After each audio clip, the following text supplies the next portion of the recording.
Hi అండి, అందరికీ నమస్కారము. నేను మీ మమత. వెల్కమ్ బ్యాక్ టు అమ్మ మొదటి ముద్ద. ఈరోజు వీడియో స్పెషల్ నిమ్మకాయ సాంబార్. ఒకసారి ఇలా నిమ్మకాయలతో ట్రై చేసి చూడండి. తిన్న వాళ్ళందరూ మెచ్చుకుంటారు. చాలా టేస్టీగా ఉంటుంది.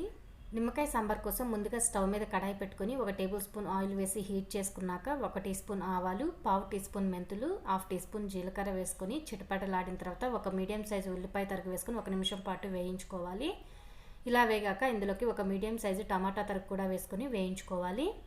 ఇప్పుడు ఇందులోకి మీకు నచ్చిన కూరగాయలు వేసుకోవచ్చండి. నేనైతే ఇక్కడ వంకాయ ముక్కలు, క్యారెట్, ముల్లంగి, సొరకాయ ముక్కలు తీసుకున్నాను. ఇవేం కూరగాయలు లేకపోయినా ఒట్టి సొరకాయ ఉన్నా కూడా చాలండి. టేస్ట్ అయితే చాలా బాగుంటుంది. ఈ విధంగా చేసుకోండి.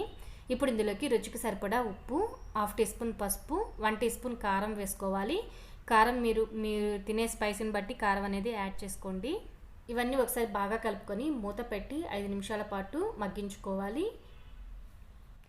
ఇలా 5 నిమిషాలు ఆవిరికి మగ్గాక ముక్కలు ఉడికేందుకు 1 కప్పు నీళ్లు పోసుకోవాలండి. ఇవన్నీ తొందరగానే ఉడికిపోతాయి. లేతవే వేసాం కాబట్టి చాలా తొందరగా ఉడికిపోతుంది.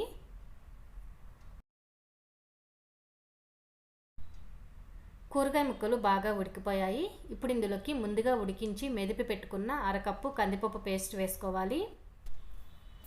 కందిపప్పు పేస్ట్తో పాటు కొద్దిగా నీళ్ళను కూడా యాడ్ చేసుకోండి. మీరు కన్సిస్టెన్సీకి తగ్గట్టుగా నీళ్ళని యాడ్ చేసుకోండి. మరీ లిక్విడ్గా కాకుండా అలానే మరీ థిక్గా కాకుండా లూజ్గా చేసుకోవాలి.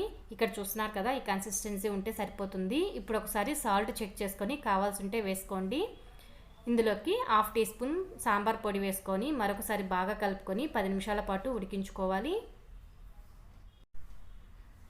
సాంబార్ ఇలా బాగా తెల్లిన తర్వాత ఇప్పుడు ఇందులోకి కొద్దిగా కొత్తిమీర చల్లుకొని స్టవ్ ఆఫ్ చేసేసుకోవాలి.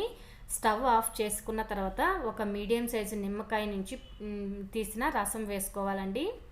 నిమ్మకాయ రసం వేసుకుంటే టేస్ట్ అనేది చాలా బాగుంటుంది. చింతపండుతో చేసిన దానికంటే నిమ్మకాయ రసంతో చేసింది ఇంకా చాలా టేస్టీగా ఉంటుంది.